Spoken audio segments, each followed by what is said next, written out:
지난 시간에 우리가 결론을 보았던 45절을 다시 읽으면서 오늘 말씀을 시작하기를 원합니다. 45절을 제가 읽습니다. 한 율법사가 예수께 대답하여 가로되 선생님 이렇게 말씀하신 우리까지 모욕하심이니이다. 예수께서 이전에 바리새인들을 책망하시면서 꾸짖었습니다. 아침 식사에 초대했던. 그런데 이 말을 듣고 있었던 율법사가 예수님께 화를 내고 있습니다. 이렇게 말씀하시는 거, 바리새인들에게 욕하는 거, 그거 내가 이해할 수 있는데 가만히 들어보니까 우리 율법사까지, 우리는 바리새인들과 차원이 다른데 고상한 우리 율법사까지 한꺼번에 묶어서 모욕하는 것 같다. 그래서 기분이 참 나쁩니다 라고 지금 율법사가 말하고 있는 것입니다. 지난 시간 잠깐 소개했듯이 율법사는 우리 복음서에서 서기관으로도 소개되고 또 교법사로도 소개되어집니다. 서기관은 필사하는 데 중점을 둔 거고 교법사는 법을 가르치는 데 중점을 둔 것이며 이 율법사는 율법의 규정들, 율법을 지킬 수 있는 어떤 가이드라인을 정해놓는 가장 중요한 일을 하는 거죠. 율법사는 하나님의 율법을 어떻게 하면 더 잘 지킬 수 있는가라고 하는 규정들을 만들 수 있습니다. 과거부터 쭉 그렇게 내려왔고 지금도 수정도 하고 또 더 덧붙이고 하는. 그래서 율법사는 바리새인들 중에 율법사들이 대부분 있는데 율법사들은 바리새인들 중에 바리새인, 슈퍼 바리새인들입니다. 그래서 이들은 우리는 그래도 바리새인들보다 더 한 차원 높은 존재들인데 다시 말해 하나님 앞에 훨씬 더 거룩한 존재들인데 랍비 네가 뭔데 우리까지 모욕하느냐 라고 지금 말하고 있는 거죠. 예수님은 이런 율법사들을 향해서 바리새인들보다 훨씬 더 심한 책망을 오늘 하고 있습니다. 사실 바리새인들은 책망받아 마땅하지만 그러나 그들은 개인적인 것에 관해서 예수님이 지적하고 책망했습니다. 무슨 말인가 하면 율법을 막 잘 지켜서 박하 이런 것까지 막 지켜서 나는 이만큼 11조를 잘한다. 이것으로 자기의 의의를 막 드러내는 정도. 또 높은 자리를 사랑하고 시장 틈 이런 데 가서 사람들에게 막 문안받는 것을 사랑했던 정도. 그래서 평토장한 무덤 같아서 사람이 그것도 모르고 그 위에 지나가므로 바리새인들의 잘못된 것을 영향받고 오염받는 정도. 이것은 사람들이 그 위로 지나가지 않으면 됩니다. 그런데 율법사들은 그것보다 훨씬 더 심하게 어느 정도인가 하면 52절 나중에 보겠습니다만 화 있을 때 너희 율법사여 너희가 지식의 열쇠를 가지고 너희도 들어가지 않고 들어가고자 하는 자들도 막았느니라. 율법을 통해 하나님을 알고자 하는 자들, 극단적으로 이야기하면 천국에 들어가기를 원하는 자들 율법사가 아예 막아버렸다는 것입니다. 자기도 들어가지 아니하고. 바리새인들과는 비교할 수 없이 나쁜 놈들이죠 사실. 그런데 이놈들은 자기가 훨씬 더 바리새인들보다 고상하고 하나님 앞에서 위대한 존재라고 생각하면서 예수님께 기분 나쁘다라고 지금 말하고 있는 것입니다. 자, 그러면 예수님이 이런 율법사들을 어떻게 책망하셨는지 그 내용들을 보면서 우리 시대 한국교회와 우리 자신들을 진지하게 한번 돌아보며 비추어 볼 수 있기를 주의 이름으로 간절히 소원합니다. 46절을 읽겠습니다. 가라사대 화 있을진저. 여기서 화 있을진저는 헬로 들어보시오. 우아이입니다. 우아이. 감탄사죠. 히브리에서 호이라고 하는 감탄사가 있어요. 이것은 굉장히 막 우리로 치면 어라 통제라 라고 하는 것입니다. 어찌할꼬 의하면 좋노 이런 말입니다. 워낙 형편없는 자를 놓고 그래서 아예 번역도 사실 그냥 감탄사를 하는 것이 낫습니다. 물론 예수님께서 저주를 선언하기 때문에 화 있을진저라고 번역해도 됩니다만 자 어쨌든 예수님은 우아이라고 슬픈 감탄사를 내뱉으면서 율법사들에게 율법사여 지기 어려운 짐을 사람에게 지우고 너희는 한 손가락도 이 짐에 되지 않는도다 라고 말씀하십니다. 율법사들은 율법을 연구하는 자들입니다. 그래서 이 율법들을 어떻게 해야 잘 지킬 수 있는가를 생각해서 그 율법을 잘 지킬 수 있는 규정들을 만드는 자들이죠. 율법의 최고의 어떤 권위와 지배력, 권력을 갖고 있는 자가 율법사라고 할 수 있습니다. 예를 들면 하나님께서 안식일 날에 대한 율법을 주셨죠. 십계명에 포함되어져 있습니다만 제5계명이 그것인데 일하지 말라라고 명령합니다. 자, 그러면 일하지 않는 것이 무엇인가를 가이드라인을 정해놓아야 됩니다. 숨 쉬는 것도 일하는 것이라고 할 수 있으니까, 또 걷는 것도 일하는 것이라고 할 수 있으니까, 안식일 날 회당에 가거나 성전에 가는 거 일하는 것인데 못 가는 것인가. 그래서 일하는 것이 무엇이고 일하지 않는 것이 무엇인가에 선을 그어놓은, 숨 쉬는 것은 일하는 것이 아니다. 또 걷는 것도 한 2km까지는 일하지 않는 것이고 더 이상 걸으면 일하는 것이다. 또 무거운 것을 들고 다닐 적에 어느 정도 무게까지는 일하는 것이 아니고 어느 정도 무게 이상이 되면 일하는 것이다. 뭐 이런 라인을 정하는 것이 율법사들입니다. 그래서 굉장한 권위와 권세가 있죠. 자, 율법 논쟁에서 예수님이 문제 삼으시는 것은 모세 율법이 아닙니다. 그렇죠? 예수님은 율법을 문제 삼지 않았습니다. 그래서 하나님이 주신 율법이고 자기도 하나님인데 자기가 준 율법을 문제 삼을 리가 없죠. 예수님이 싫어하시고 책망하시고 지적하신 것은 그 율법의 가이드라인을 정해놓은 장로의 유전입니다. 예수님이 보시기에 장로의 유전은 필요한 것들이 있지만 대부분 그 오더가 불선은, 그래서 그것 때문에 오히려 율법을 망친다라고 이야기하고 있죠. 오늘도 예수님이 지적했습니다만 이들이 장로의 유전들을 만드는 것은 오히려 율법을 지키기 훨씬 더 어렵게 만들어버렸습니다. 예를 든다면 조금 전에 안식일의 노동 금지에 관한 규례들을 한번 봅시다. 신명기 5장 14절을 보시면 제7일은 너희 하나님 여호와의 안식일인즉 너나 네 아들이나 내 딸이나 내 남종이나 내 여종이나 네 소나 네 낙이나 내 모든 육축이나 내 문 안에 유하는 객이라도 아무 일도 하지 말고 내 남종이나 내 여종으로 너같이 안식하게 할지니라. 저는 잘 이해가 되지 않는 것이 이 율법을 보고 무엇이 일하는 것이고 무엇이 일하지 않는 것인가에 막 초점을 맞추고 막 거기에 몰두하는 걸 저는 이해할 수 없습니다. 이것을 읽어보면 하나님께서 일하지 말라고 명령했는데 왜 하필이면 너는 물론 포함되어지고 네 아들이나 네 딸이나 이렇게 힘없는 자들에게 일하지 말라고 구체적으로 말하고 있는가? 하나님이 왜 일하지 말라고 명령했는가? 하나님의 마음은 무엇인가? 하나님은 무엇 때문에 이런 명령을 하셨을까? 거기에 초점을 맞춰야 됩니다. 우리가 말씀에 순종할 때도 마찬가지입니다. 껍데기만 순종했다고 순종하는 것이 아니죠. 이 말씀을 하나님이 순종하라고 명령했는데 무엇 때문에 명령했는가를 이해해야 돼요. 그래야지 바르게 잘 순종할 수 있죠. 자, 그런데 율법사들은 이건 놓고 어떻게 하는 것이 일하는 것이고 어떻게 하는 것이 일하지 않는 것인가에 초점을 맞추어서 그 규례를 막 복잡하게 만들었습니다. 저도 읽어보니까 막 너무 골치가 아파서 여기에 다 소개할 수도 없습니다만 대표적인 예를 든다면 특별히 두 가지는 악착같이 규정했습니다. 그 중에 하나가 추수에 관한 것입니다.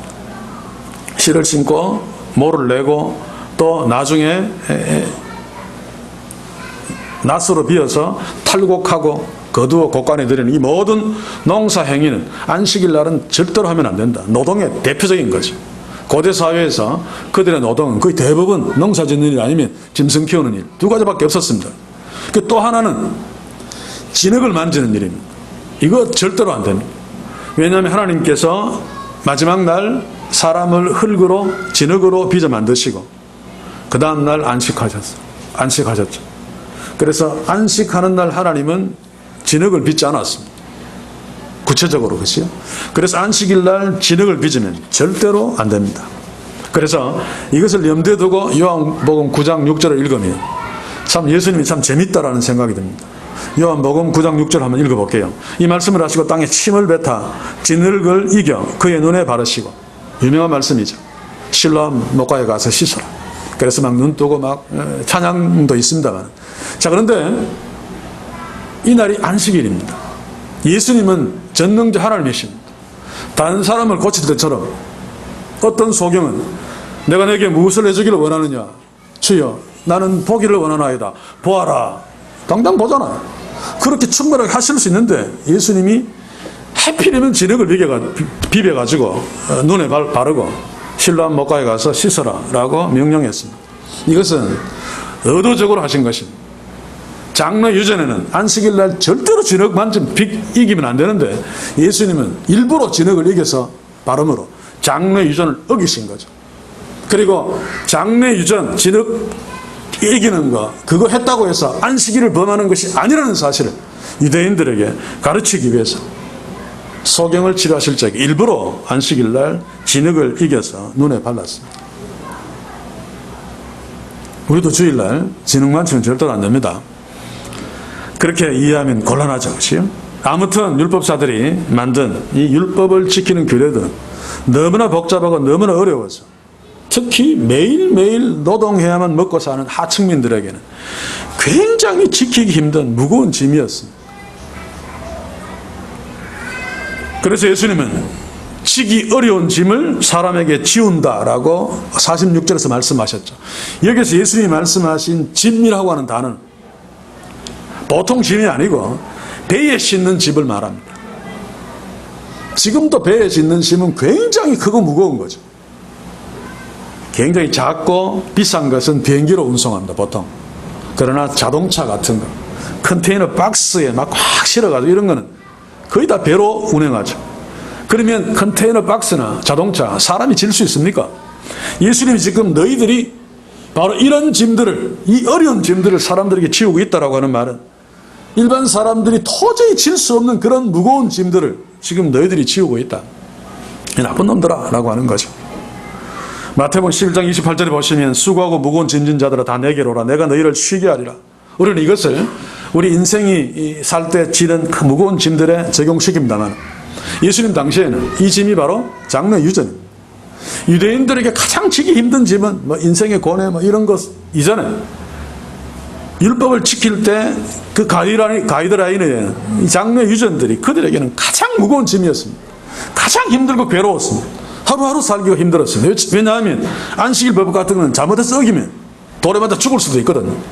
그러니 얼마나 신경이 쓰입니까? 진짜 안식일을 잘 못 지킵니다. 그거 어길까봐 막 신경 쓰는 바람에 이게 지금 율법사들이 하는 짓이다 그 말입니다. 이렇게 율법사들은 사람들이 지기 어려운 짐들을 만들어서 사람들에게 지우고 만약에 어기면 비판하고 정죄하고 너 따위 놈들이 그러면서 막 그러면서도 더 큰 문제가 뭔가 하면 자기들은 예외 내로남불이라는 것입니다. 그래서 그들은 그 율법을 지키는데 그 율법의 그 가이드라인 장로유지를 지키는데 조금도 관심도 없었고 조금도 노력하지 않았다 라고 하는 것이죠. 그래서 예수님이 뭐라고 말씀하십니까? 너희는 손가락 하나도 한 손가락도 이 짐에 대지 않는다. 일종의 과장법입니다. 무거운 짐을 만들어서 다른 사람은 한테는 쥐어놓고 자기 자신은 5손가락 다 되는 것도 아니고 한 손가락도 되지 않는다. 헬라어로 된다는 말은 살짝 건드린다는 말입니다. 그냥 떡 되는 정도도 아니고. 지금 율법사들이 그러고 있다는 거죠. 물론 이들은 사람들이 보는 앞에서는 율법의 규칙들을 잘 지키는 척 했을 것입니다. 바리새인과 마찬가지로 11조 낼 때도 막 깨 막 세워가지고 꼭 10분의 1 정해서 박하도 막 10분의 1 구별해서 드리고 그렇게 했을 것입니다. 그러나 본질적으로 하나님 앞에서 진짜로 아무도 안 보는 데서는 이들은 율법을 지키는 것에 아무런 관심도 없었습니다. 이들이 율법의 세밀한 규정을 만든 것이 하나님의 율법을 잘 지켜서 하나님을 기쁘게 하고 싶다 이런 의도 때문에 한 것이 아니고 율법을 막 지키는 규정을 많이 만들어 놓고 나는 이 정도야, 나는 이 정도로 세밀하게 율법을 잘 지키려고 애써 너희들은 뭐니? 자기의 의를 자랑하고 싶어서 만든 것이기 때문에 하나님과는 전혀 상관없는 것이기 때문에 하나님 앞에서 이들이 율법을 지키지 않은 것은 당연합니다. 그래서 예수님이 책망하고 있는 거죠. 동일 구절인 마태복음 23장 3절 4절을 보시면 바리새인과 율법사를 묶어서 예수님이 책망하시는데 한번 읽어보겠습니다. 그러므로 무엇이든지 저희의 말하는 바는 행하고 지키되 말은 잘한다는 거죠. 좋은 말들 많이 하는데 행위는 본받지 마라. 저희는 말만 하고 행치 아니하며 또 무거운 짐을 묶고 사람의 어깨에 지우되 자기는 이것을 한 손가락으로도 움직이려 하지 아니하며. 말은 좋은 말 많이 하는데 실제로는 행하지 않는다. 요즘 세상이 한국교회를 향해 사는 말 아닙니까? 그렇죠? 설교하고 자빠졌네. 설교는 잘하는데 행동은 개판이. 그 이야기를 지금 하고 있는 것입니다. 사랑하는 성도 여러분, 바로 이런 모습이 우리의 모습일사는 사실 앞에 도전받아야 됩니다. 특히 저 같은 목사는 물론이고 또 교회 공동체에서 리더, 지도자급에 있는 가정에서는 부모에 있는 자녀들에게 또 우리 믿음의 선배들은 믿음의 후배들에게, 청년들에게 좋은 말 얼마나 많이 합니까? 왜 그렇게 버릇이 없니? 그러면 안 된다. 그런데 자기는 옛날 속담이 있잖아요. 자기 자식 보고 너는 빠담풍 하지 마라. 자기는 그렇게 발음하면서 지금 그 이야기입니다. 좋은 말 많이 해놓고 자기는 지키지 않고 거기에 관심조차도 갖지 않는 우리가 이런 모습들을 많이 범하고 있죠. 그래서 오늘 이 시대의 젊은이들이 나이든 선배들을 존경하지 않습니다. 특히 정치인들 존경하지 않습니다. 그것과 속이 확실하게 다른 자들이죠. 이 시대 목회자들도 대표적인 한 예가 됩니다만 과거 저희 고향교회에서 주일 성수를 가르치면서 돈 쓰면 안 된다. 돈 쓰면 세상 사람이라도 그 돈 받고 장사하는 사람 일하게 만드는 거니까 다른 사람을 죄짓게 만드는 거다 그 말입니다.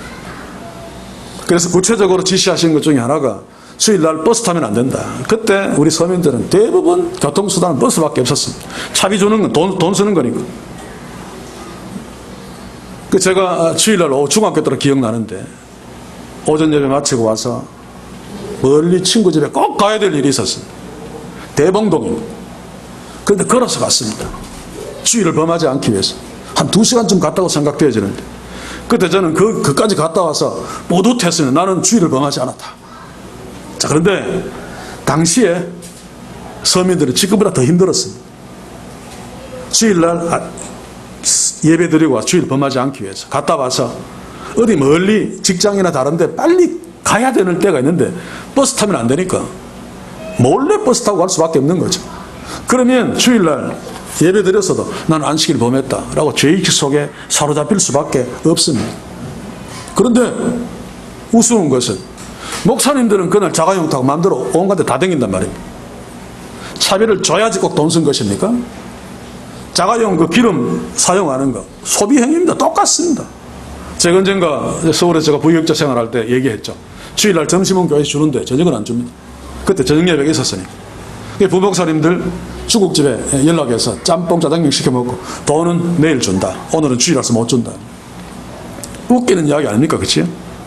저는 그것도 사 먹을 돈이 없어서 굶었습니다만 사는 성도 여러분, 바로 이런 말도 안 되는 짓들을 그 당시에 율법사들이 했고 오늘 있는 목사들이 하고 있습니다. 그런데 정말로 당시 율법사들이 오늘 이 시대 목사들이 하나님의 명령을 주목하고 해야 될 게 뭡니까? 그 명령에 하나님의 의도가 무엇인가를 연구하고 하나님의 뜻에 맞게 순종하도록 가르쳐야 됩니다. 그래서 하나님이 왜 이 명령을 하셨는가를 주목해야 되죠. 안식일 명령을 자세히 보시면 당장 분별할 수 있습니다. 조금 전에는 신명기를 봤습니다만 그보다 더 원조인 출애굽기 20장 10절로 한번 봅시다. 똑같은 내용인데 제7일은 너희 하나님 여호와의 안식일인즉 너나 네 아들이나 내 딸이나 내 남종이나 내 여종이나 내 육축이나 내 문 안에 유하는 객이라도 아무 일도 하지 말라. 하나님 명령하면서 네 일하지 마라 라고는 당연한데 구체적으로 네 아들이나 딸이나 내 쫙 뒤에 나열한 것들은 그 시대의 약자들입니다.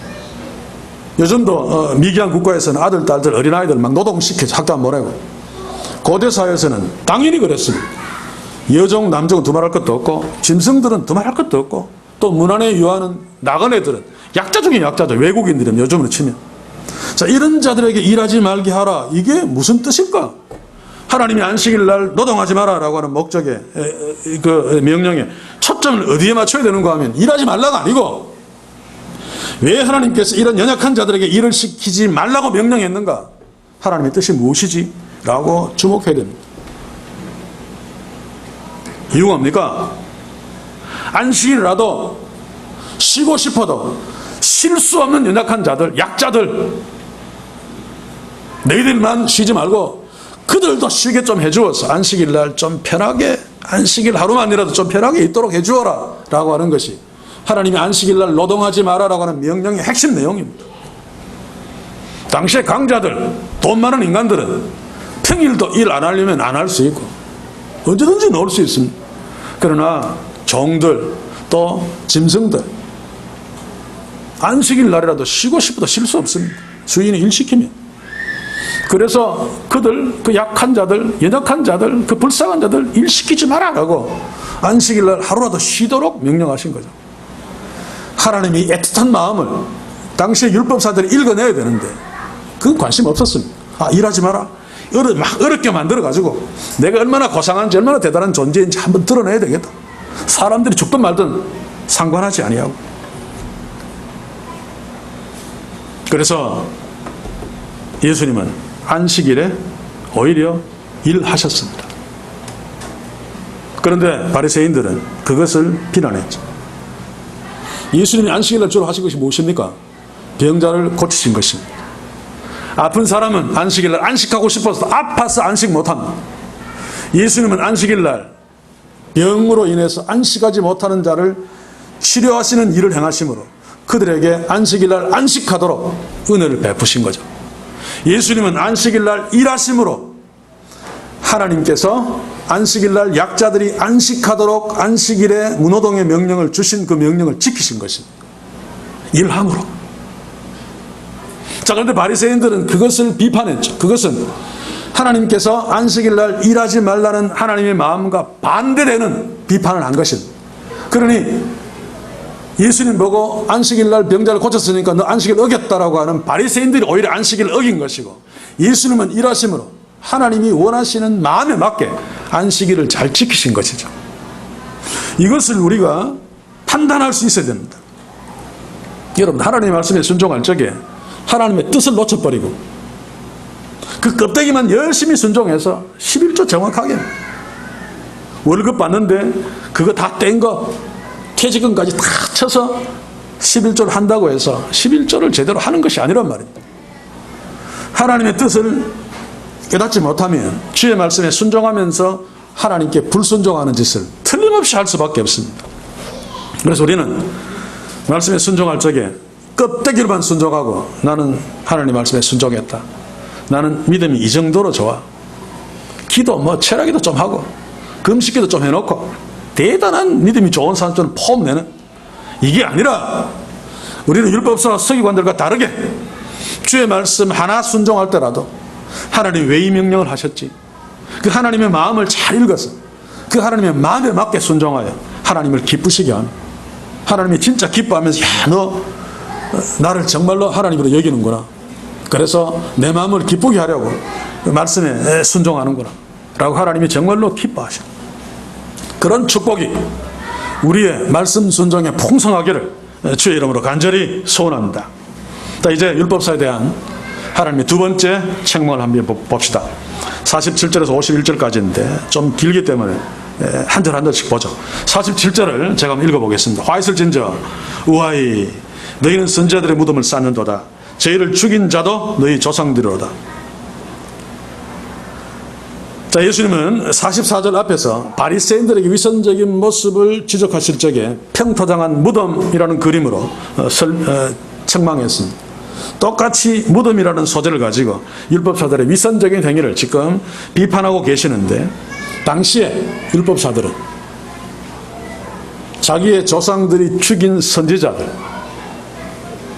무덤을 쌓았다.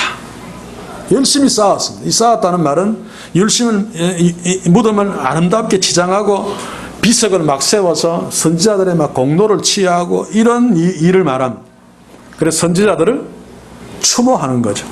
요즘 우리로 친다면은 죽은 믿음의 영웅들 기념관 만들고 그들을 그들의 일생이라고 책도 만들고 막, 그래서 그들의 어떤 신앙적인 행태들을 막 치하하고 막 존경하는 것과 비슷합니다. 제가 그런 부분들을 참 많이 비판하는데, 물론 예수님은 율법사들이 선지자들의 무덤을 치장하고 비석을 만들어서 그들의 공로를 취하는 이것 자체를 비판하지 않았습니다. 예수님이 지금 비판하시는 것은 율법사들이 그런 모습으로 자기들은 조상과 다르다, 우리 조상은 선지자들을 죽였지만 우리는 그렇지 않다, 그러니까 이렇게 죽은 선지자들을 귀하게 여기는 것이 아닌가, 우리는 우리 조상들과 다르게 선지자들을 참 존경한다 라고 하는 위선 떠는 수단으로 삼았기 때문에 예수님이 지금 47절에서 그것을 문제 삼고 있는 것입니다. 48절이 바로 그 내용입니다. 이와 같이 너희는 죽이고 저희는 죽이고 너희 조상들은 죽이고 너희는 쌓으니 너희가 너희 조상의 행한 일에 증인이 되어 옳게 여기는도다. 자, 무슨 말인가 하면 율법사들이 자기 조상들이 살해한 선지자들의 무덤을 열심히 치장하고 비석을 세우는 이유가 뭔가 하면 우리 조상들은 하나님의 선지자들을 살해했지만 그 나쁜 놈이지만 우리는 조상들과 다르다는 것을 펴내기 위해서입니다. 우리가 그 시대에 살았으면 우리는 우리 조상들처럼 하나님의 선지자들을 절대로 죽이지 않았을 것이다 라고 시위하는 것입니다. 그래서 우리는 우리 조상들이 죽인 선지자들의 무덤을 막 치장하고 비석도 세우고 이렇게 하고 있다. 그러니 우리 조상들은 죄지었어도 우리는 옳다라고 하는 것이 예수님이 말씀하신 48절 이야기입니다. 옳게 여긴도다. 자기 자신들은 이런 행위로 자기 자신들을 옳게 여긴다 그 말입니다. 실제로는 똑같은 놈이면서.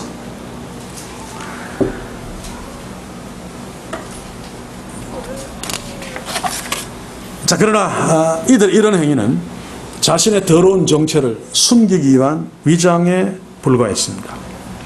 마치 최근에 어떤 자가 과거에 수년 동안 자기 자신을 페미니스트로 여성 인권을 막 존중하는 모습으로 오랫동안 서 있는, 그런데 이 모습은 결국 자신의 그 더러운 인격, 성추행하는 그 더럽고 야비한 인격을 숨기기 위한 위장에 불과했죠. 제가 또 이야기합니다만 그거는 공이고 이것은 과다. 그래서 공은 크고 과는 작다라고 막 몰고 가려고 하는데 이것은 과가 아닙니다. 그죠? 공이 실수가 아닙니다. 4년 이상 그 짓을 했으니까 그 사람의 진짜 인격입니다. 앞에 모든 것은 전 국민들을 수년 동안 속인 거죠. 저는 그게 화납니다. 그래놓고도 사죄할 생각하지 아니하고 비겁하게 죽음으로 도망가버립니다. 지금 율법사들이 똑같은 짓을 하고 있다는 것입니다. 겉으로는 막 무덤 치장하고 비석 세우고 우리 조상들 이 선자를 죽이는데 그러면 되느냐? 이 선자들이 얼마나 위대한 자들인데 막 그러면서 막 안타까워하는 척하고 여성들의 인권이 막 내려가는 거 그거 안 된다 막 변호사 해서 막 이기고 막 그러면서 근데 실제로는 아니었습니다. 율법사들이 그랬다고 지금 예수님이 지적하고 있는 것입니다. 그래놓고 겉으로는 자기 자신들을 옳게 여긴다. 이게 바리새인들보다 우리는 더 위대하다라고 하는 율법사들의 정체였습니다. 예수님은 너희들은 이런 행위로 자신들을 자기들의 조상들과는 다르게 옳다고 여기지만 예수님은 아니라고 말씀하십니다. 너희는 위선자다. 너희들도 너희 조상들과 똑같이 선지자들의 피를 흘리는 살인자다라고 규정하죠. 49절 한번 봅시다. 이러므로 하나님의 지혜가 일렀으되 내가 선지자와 사도들을 저에게 보내리니 그 중에 더러는 죽이며 또 핍박하리라 하였으니 창세 이후로 흘린 모든 선지자의 피를 이 세대가 담당하되. 자, 좀 난해 구절인데 하나님의 지혜가 말할 수는 없죠. 의인화된 것인데 구약 성경을 말하는 것이 틀림없습니다. 그런데 문제가 있죠. 구약 성경을 아무리 들여다보아도 내가 선지자와 사도들을 저희에게 보내리니 그 중에 더러는 죽이고 또 핍박하리라 라고 하는 하나님의 말씀이 없습니다. 그래서 어떤 학자는 이 하나님의 지혜라고 예수님이 말씀하신 것은 구약 성경 밖에 있는 묵시문학이다. 또 어떤 자들은 예수님의 지혜 속에 있는 하나님의 말씀이다. 그래서 구약 성경에는 없다. 뭐 이렇게 여러 가지 설명들을 하고 있습니다. 자, 그런데 예수님 당시에 구약 성경을 인용할 때 구약 성경 말씀을 그대로 인용하는 경우도 있지만 그런 경우는 거의 없습니다. 인용하는 자가 적절하게 변형시켜서, 변조는 아니죠. 변형시켜서 인용하기도 하고 또 구약 성경에 전혀 없지만 그 의미를 가지고 와서 자기 말로 써서 말하기도 합니다. 지금 예수님이 구약 성경에 어느 말씀을 인용했는지 우리는 모릅니다. 왜냐하면 그 말이 직접적으로 없기 때문에. 그러나 추론을 할 수 있죠. 느헤미야 9장 26절 한번 봅시다. 저희가 오히려 순종치 아니하고 주를 거역하며 주의 율법을 등 뒤에 두고 주께서 돌아오기를 권면하는 선지자들을 죽여 크게 설만하게 행하였어요. 설만하게 교만하게입니다. 또 열왕기상 19장 10절에 보시면 제가 대답하되 내가 만군의 하나님 여호와를 위하여 열심히 특심하오니 이는 이스라엘 자손이 주의 언약을 버리고 주의 단을 헐며 칼로 주의 선지자들을 죽였으며 오직 나만 남았거늘 저희가 내 생명을 찾아 취하려 하나이다. 엘리야가 한 말인데, 이 하나님의 선지자들을 이렇게 죽이는 이 행태는 구약시대 유대인들의 일상이었습니다. 전통이었습니다. 자, 예수님은 이런 유대인들의 행태, 이미 하나님의 지혜가 예언하고 지적한 것이다, 그 말이죠. 성경 어디 있는지 잘 모르지만, 그리고 그 전통은 지금도 계속되고 있다라고 하시는 것이 예수님의 말씀입니다. 50절을 한번 계속 봅시다. 창세 이후로 흘린 모든 선지자의 피를 이 세대가 담당하되, 이게 창세 이후로 흘린 모든 선지자의 피는 율법사들의 조상들이 한 짓을 말하죠. 자, 그런데 그것을 더 구체적으로 말한 것이 51절입니다. 51절에 보시면 아벨의 피로부터 제단과 성전 사이에서 죽임을 당한 사가랴의 피까지. 우리는 아벨은 잘 압니다, 그렇죠? 가인에게 죽임 당한. 창세기 4장 8절을 보시면 가인이 그 아우 아벨에게 고하니라. 그 후 그들이 들에 있을 때에 가인이 그 아우 아벨을 쳐 죽이니라. 시기로 동생 아벨을 쳐 죽인 가인은 바로 율법사들의 조상입니다. 유대인들의 조상이죠. 자, 그러면 사가랴는 누굽니까? 우리는 신약에 있는 사가랴만 압니다, 그렇죠? 누가복음 1장에 보시면 세례요한의 아버지가 샤가라인데 구약에도 샤가라가 있습니다. 역대하 24장 20절에서 22절을 보시면 24장 22절만 제가 읽겠습니다. 요아스 왕이 이와 같이 시가라의 아비, 제가 이 스가랴가 예수님이 지금 말씀하시는 샤가랴입니다. 히브리어로 하면 발음을 이렇게 해도 되고 저렇게 해도 되죠. 22절에 보시면 시가랴의 아비 여호와에다가 베푼 은혜를 생각지 아니하고 그 아들을 죽이니 저가 죽을 때 이르되 여호와는 감찰하시고 신원하여 주옵소서. 이 샤가랴는 하나님의 말씀을 전하고 요아스 왕에게 죽임당한 자입니다. 자, 그런데 샤가랴의 피까지라고 했으니까 이 샤가랴가 마지막 순교자라는 뜻이죠. 자, 그런데 예수님 당시 구약 성경은 첫 권이 창세기고 마지막 권에 역대하가 마지막에 붙어 있습니다. 그래서 역대하에 순교당한 이 스가랴, 이 사가랴가 마지막 순교자라고 볼 수 있죠. 그래서 예수님은 아벨에부터 사가랴까지라고 말씀하신 것입니다. 자, 그런데 그 피를 너희가 담당하라 라고 한 것은, 이 담당하라는 말은 수동태인데 신적 수동태입니다. 하나님이 요구하신다. 너희가 요구받을 거야. 요구받아야 돼 라고 하는 말이죠. 자, 그런데 하나님의 법이 그렇습니다. 자, 창세기 4장 10절에 11절을 보시면 가라사대 네가 무엇을 하였느냐. 네 아우의 핏소리가 땅에서부터 내게 호소하느니라.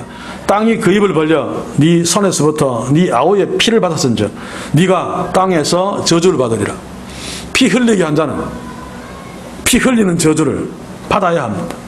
자, 그런데 피 흘리게 한 자가 피 흘리는 저주를 받아야 되는데 율법사들은 지금 그의 조상들이 흘린 피를 자기는 죄였는데 받을 수는 없습니다. 그렇죠? 이거는 하나님의 법이 아닙니다. 그래서 예수님께서 너희들이 받을 거야 라고 하는 것은 너희들도 똑같이 너희 조상들이 지은 그 죄를 지었다고 선언하시는 것입니다. 창세기 아벨에서부터 역대하의 사가랴까지 구약시대의 율법사들이 조상들, 구약시대 선지자들을 율법사들의 조상들이 죽인 그 행태가 신약시대에도 계속되어져 오고 있죠. 배경구절인 마태복음 23장 34절에 보시면 여기는 하나님의 지혜, 구약성경 이야기는 마태가 기록하지 않고 예수님이 직접 하신 말씀을 기록하고 있습니다. 한번 읽어보겠습니다. 마태복음 23장 34절. 그러므로 내가 너희에게 선지자들과 지혜 있는 자들과 서기관들을 보내매 너희가 그 중에 더러는 죽이고 십자가에 못 박고 그 중에 더러는 너희 회당에서 채찍질하고 이 동네에서 저 동네로 구박하리라. 지금 율법사들을 위시한 유대인들은 우리는 조상들과 달라서 선지자들을 죽이지 않습니다. 우리는 우리 조상들과 달라요. 우리는 선자들을 존경해요. 그래서 우리가 무덤을 이렇게 깨끗하게 만들고 비석도 세우고 있지 않습니까? 우리는 옳아요 라고 있는 그들, 예수님이 말씀하신 대로 예수님이 십자가에 못 박아 죽일 것입니다. 스데반도 죽일 것입니다. 예수님의 제자인 야고보도 죽일 것입니다. 그리고 수많은 사람들을 채찍질하고 옥에 가두며 핍박할 것입니다. 그런데 지금 이들은 자기 자신들은 아닌 것처럼, 옳은 자처럼, 그들의 조상과는 다른 자처럼 고상한 척하면서 선자들의 무덤을 치장하고 비석을 세우고 존경하는 척하고 있단 말입니다. 이런 모습으로 45절에서 예수님께 불평도 늘어놓았습니다. 우리까지 모독하시미니이다. 45절. 그래서 예수님이 그들에게 화를 선언하지 아니할 수 없죠. 이 세대가 담당하리라. 하나님이 너희에게 요구할 것이다, 그 말입니다. 너희가 요구당하리라. 심판을 요구당하리라. 하나님이 너희에게 심판하실 거야 라고 하시는 말씀이죠. 그리고 예수님은 이제 52절에서 그들이 심판받아 마땅한 결정적인 이유를 말씀하십니다. 평토장한 무덤과는 비교가 되지 않습니다. 52절을 한번 봅시다. 제가 읽어보겠습니다. 화이슬진저 너희 율법사여, 너희가 지식의 열쇠를 가져가고 너희도 들어가지 않고 또 들어가고자 하는 자들도 막았느니라. 여기서 열쇠는 율법에 접근할 수 있는 권세, 권위, 지배력을 말합니다. 율법사만이 그럴 권세가 있는 거죠, 당시에. 그래서 당시에 유대인들이 율법에 접근하려면, 하나님 율법을 읽고 제대로 순종하려면 율법사를 의하지 않고는 불가능했습니다. 율법사에 의해서 율법에 접근할 수도 있고, 그것은 하나님께 접근한다는 뜻입니다. 또 율법사에 의해서 그 접근이 막히기도 한다는 말이죠. 그러므로 이런 열쇠를 갖고 있는 율법사들은 일반 백성들이 율법을 잘 지킬 수 있도록 연구하고 잘 가르치고 잘 인도해야 됩니다. 그런데 이들은 하나님의 뜻은 도외시하고 자기의 의의를 드러내기 위해서 율법의 그 규정들을 되게 무겁게 만들어가지고 자기도 순종하지 않고 관심 없고 자기도 못 들어가는 거죠. 다른 사람들은 거기에 못 들어가도록 막았다, 그 말입니다. 특별히 본문에서 들어가고자 하는 자를 헬라어로 읽으면 눈물이 납니다. 들어가고자 라고 하는 이 말을 원문대로 보시면 들어가려고 막 몸부림치는 것을 묘사하는 단어, 막 들어가고 싶어서 막 애쓰는. 그런데 율법사들은 그런 자들에게 막 무거운 짐을 배에 싣는 컨테이너 같은 짐을 그들이 올려놓아서 율법을 제대로 알고 제대로 막 알아서 그 율법의 순종함으로 하나님을 기쁘시게 하고 싶어 막 몸부림치는 자들을 그렇게 못하도록 만들어 버렸다는 거죠. 바로 이것이 천국문을 막는 무서운 범죄입니다. 저는 이 경고, 오늘 이 시대에 성경교사인 저 같은 목사들 정말 두려운 마음으로 주목해야 합니다. 이단에 빠진 사람들을 보면 성경에 전혀 관심이 없고 교회에 전혀 관심이 없고 그냥 교회 왔다 갔다 하는 사람들은 이단에 잘 안 빠집니다. 그런데 이단에 빠진 사람들 중에 상당수는 성경 말씀을 좀 더 바르게 잘 알고 싶어서, 막 공부하고 싶어서 자기 교회 목사님한테 물어보니까 오히려 막 화만 내고, 목사님은 성경 말씀에 별 관심도 없고 수능터로 가르치고, 그러니 막 심령이 막 답답해서 성경 말씀을 좀 배우려고 막 이곳저곳 기웃거리다가 어디 가니까 성경을 잘 가르치는데 거기 가서 배우다고만 이단에 덜컥 빠져버리는 그런 상황들이 왕왕 벌어지죠. 굉장히 많이 벌어집니다. 여기 옆에 있는 구원파 성경 공부는 차수합니다만 들어가고 싶어도 못 들어가긴 합니다. 혹시 제가 누군지 알까봐. 아마 이 시대의 교회들보다 끝이 달라 그렇지 상당히 수준 높은 제대로 된 성경 공부를 하리라고 생각되어집니다. 자, 그렇다면 이 시대의 교회들은, 성경을 가르치는 목사들은 자기도 거기에 관심 없고 그냥 높아지고 막 유명해지는 데만 관심이 있어서 지도 천국 가지 않으면서 성경을 제대로 가르치지 않았어. 다른 사람들도 성경 배우려고 막 안달이 나서 막 이단에 찾아가게 만들어서 지옥 백성 만들어버린, 그것과 다르지 아니하죠. 그래서 예수님은 이 마태복음에서 노골적으로 얘기를 했습니다. 23장 15절을 한번 읽어봅시다. 화 있을진저 외식하는 서기관들과 바리새인들이여, 너희는 교인 하나를 얻기 위하여 바다와 육지를 두루다니다가 생기면 너희보다 배나 더 지옥 자식이 되게 하는도다. 당시의 유대교도 사람들 늘리려고 애썼습니다. 바다 건너 막 전도하고. 그러나 진짜 하나님의 생명의 말씀이 없는 그곳에 사람이 더해지면 지옥 백성이나 더 늘리는 거나 마찬가지죠. 이 시대 교회들 보십시오. 전도하는 데는 열을 올리고 있습니다. 어쩌든지 한 명 더 전도하려고 뭐 고구마 전도하고 무슨 호떡 전도하고 진돗개처럼 물면 놓지 마라. 온갖 짓들을 다 하는데 정작 교회가 교회다워야 되는, 진짜 교회가 주님의 교회가 되어야 되는 복음 십자가 살아있는 하나님의 말씀에는 관심이 없습니다. 그러니 전도 많이 하면 할수록, 소위 말하는 교회가 부흥하면 할수록, 사람이 많아질수록 지옥 백성만 느는 거죠. 그래서 우리가 예수님이 하신 너희들이 두루다니며 생기면 너희보다 배나 더 지옥 자식이 되게 하는도다, 이 말씀 두려운 마음으로 봐야 됩니다. 제가 종종 이야기합니다만 책 한 권 오래되었습니다. 제목에 충격을 받아서 사서 읽었습니다. 우리 아이들 절대로 한국교회 보내지 마라. 여기와 연관이 있습니다. 보내면 기껏해야 지옥 백성만 된다라고 하는 말이죠. 왜냐하면 복음을 가르치지 않으니까. 자기도 복음 모르는데. 사는 성도 여러분, 이런 상황들을 염두에 두면서 우리는 우리의 자신들과 우리의 교회를 정말 진지하게 돌아보아야 합니다. 이제 예수님이 그렇게 말씀하시고 나가버리는데, 이에 대한, 다시 말해서 예수님의 책망과 지적에 대한 서기관들과 바리새인들의 반응을 보면서 오늘 말씀을 정리하죠. 53절, 54절 한번 보십시오. 거기서 나오실 때에 서기관과 바리새인들이 맹렬히 달라붙어 여러 가지 일로 힐문하고 그 입에서 나오는 것을 잡고자 하여 목을 지키더라. 여기서 맹렬히 달라붙어라고 하는 것은 원문대로 보시면 지독하게 원한을 품고 라고 하는 것입니다. 지독하게 원한을 가지고 힐문하다는 말은 죄인을 신문하듯이 무슨 꼬투리를 잡아내려고 질문하는 것. 그리고 목을 지키더라 라고 하는 것은 갑자기 덮치기 위해서 숨어서 잠복하는 것을 말합니다.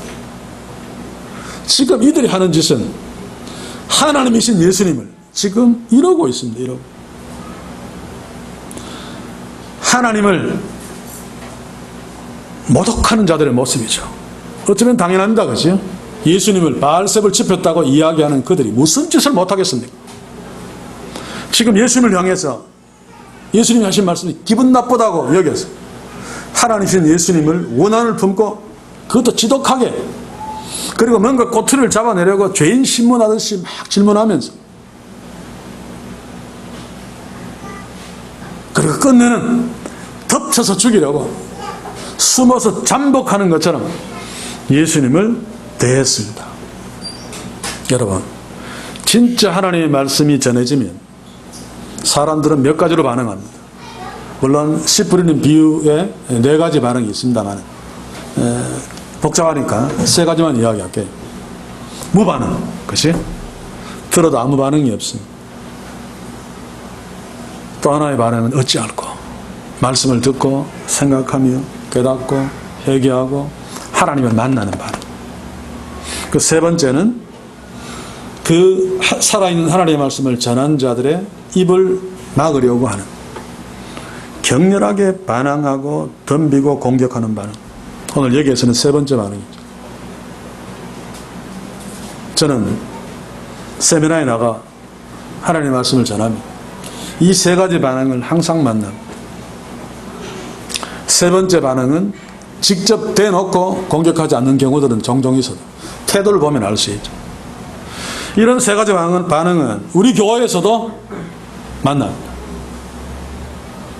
앞으로도 만나게 될 것입니다. 물론 세 번째 반응은 거의 없다고 생각하는데 어쩌면 제 착각일 수도 있습니다.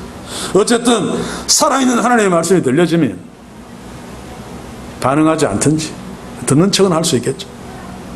또 정말로 반응하면 하나님을 만나든지 아니면 격렬하게 공격하든지 마음속으로라도 기분 나빠 어찌할 줄 몰라 하든지 셋 중에 하나인데 나는 어떤 반응을 하고 있는가를 질문해야 됩니다.